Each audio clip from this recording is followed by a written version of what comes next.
Hello, everybody. Good evening, and welcome to World Talks here on TVP World. My name is Don Arlith. The memory of Holocaust victims is not a commodity, declared Polish Foreign Minister Radosław Sikorski after a German auction house tried to sell hundreds of items tied to Nazi terror. The listings, ranging from Auschwitz letters to journals of a Holocaust survivor, were pulled only after urgent intervention from Warsaw. We're now joined by Rabbi Schudrich, Chief Rabbi of the Jewish community of Poland, to talk more about this case and the broader debate concerning such relics from the darkest chapter in European history. Good evening, Rabbi Schudrich, and thank you so much for joining us today. My pleasure. Good evening. Yes. Now, Minister Sikorski said that these objects cannot be the subject of commercial trade. How do you interpret the statement in the context of these 623 deeply personal artifacts being offered for sale, including survivor journals and the worn Stars of David? The way I understand it is very simple. The Holocaust is something unique. Our obligation to respect, to remember, and to be super sensitive to anything that has to do with the Holocaust is first and foremost. We do not want to make a commercial item out of something that was from the period of the Holocaust. Now, let's listen to what Marta Cienkowska, the Poland's Minister of Culture, said on this matter.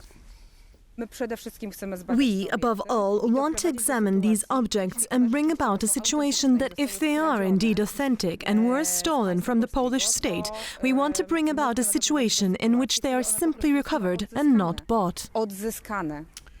Now, since such articles do have a monetary value, unfortunately, what would be needed to make her statement, to make this a reality? Pushing for some kind of national legislation? Your thoughts? Okay. When it comes to legislation, you have to talk to the parliament, not to me. But it's certainly, if these objects did come from Poland, and if somehow they were stolen from Poland, then morality says that they should return to Poland.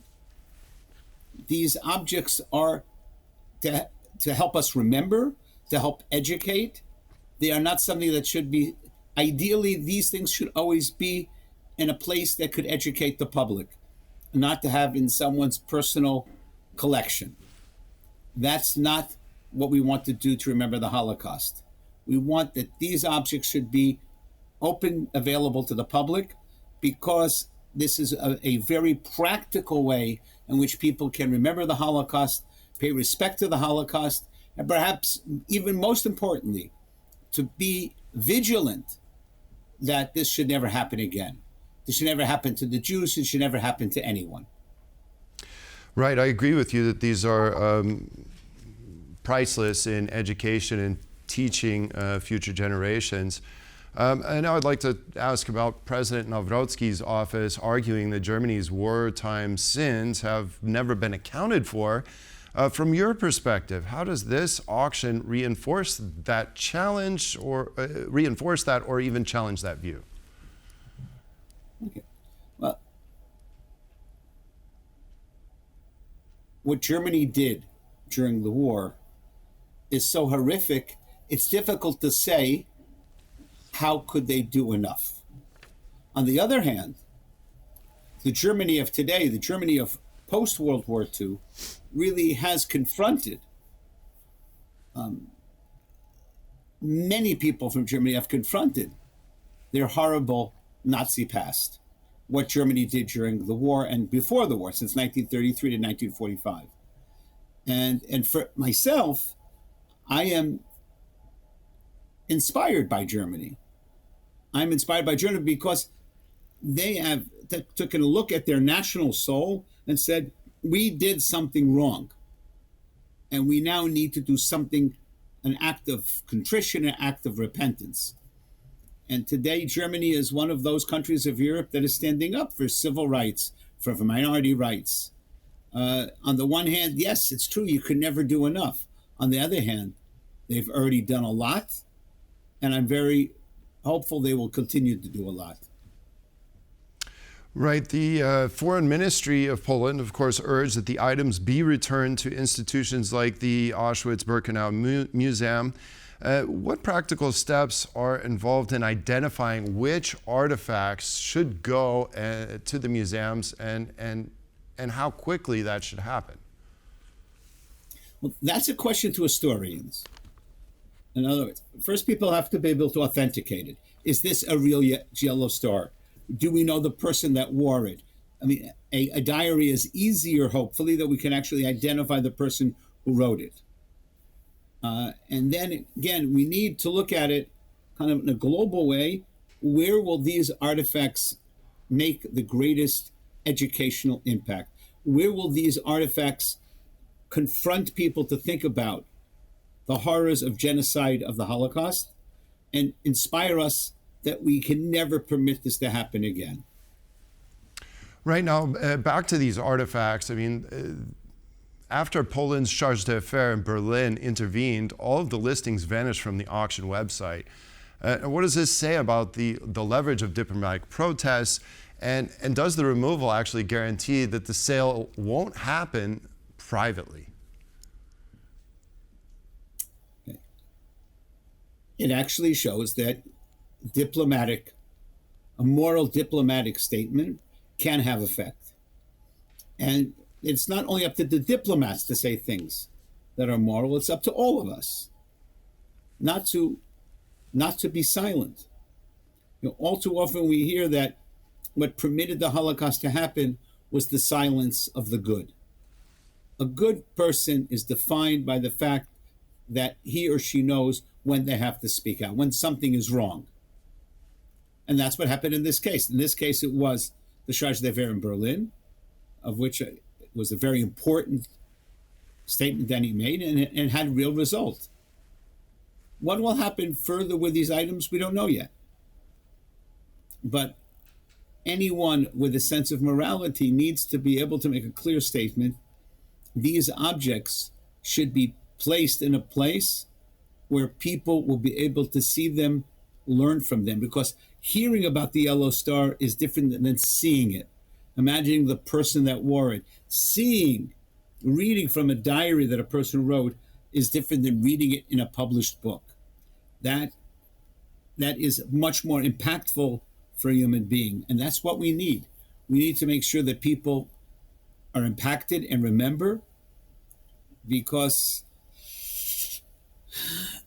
the Holocaust was already 80-something years ago, and some of us are concerned that people are starting to forget. Well, I couldn't agree with you more. And again, that begs the question. I mean, if you were to advocate to the government what they should do in such instances as we're seeing right now with this case, what would that be? How can the politicians remedy this situation? Okay, a very important question. The first thing is we need to authenticate. Are these objects authentic? And that there are specialists that deal with this. Not me, not you, not politicians, historians. Should be able to take a look and to see what really, is this really what they say it is? Because we don't want fakes. The next thing is there has to be a discussion between the owner, between interested parties in Poland, the government, and to say, okay, what should we be doing with these things? Where is the best place to have them that will make an impact on people? I guess there was also a suggestion by President Nawrocki that potentially some of these items should be somehow purchased. But doesn't that further the problem?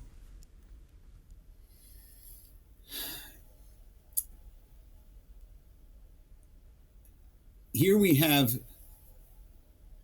two sides, or two elements to the situation. One is that we want to get these items into a place where they can have an educational, moral impact. On the other hand, we don't want to buy these things. We don't want to make commercial transaction. So we need to be able to find some kind of in between. I have to think about this, but for sure it's important it comes in the hands of people that can then share it with the public. Mm-hmm. On the other hand, should the current, I won't even say owners, the current people who are caretakers of these items, are they entitled to some monetary compensation? I think that's a discussion we also have to have. I'm not ready to say yes or no. I'm not ready to put a price tag on a yellow star or a diary. But we need to learn more about how they came upon these items. Yes, and a final question. This case also revives the debate about artifacts looted not only by Nazi Germans, but also later by Soviet forces. How does this auction fit into the wider struggle to recover Polish cultural property? And, obviously, relations with Russia are the worst they've been in modern history. Is it likely to expect any kind of cooperation from that side? From the Russian side? Mm-hmm. In such matters? I mean, right now we're talking about a situation that touches, that occurred in Germany, but I can imagine in the future there will be similar situations that maybe could be coming out of Russia. Okay, so the good news with Germany is that we have very good relations. And we want to have good relations. And this is a Germany that has sought repentance for what they did. Not everybody, but a lot of Germans. And certainly a lot of German politicians and leaders. And so that's one kind of discussion. The other discussion is with a country that has, Russia, that has immorally invaded another country, Ukraine.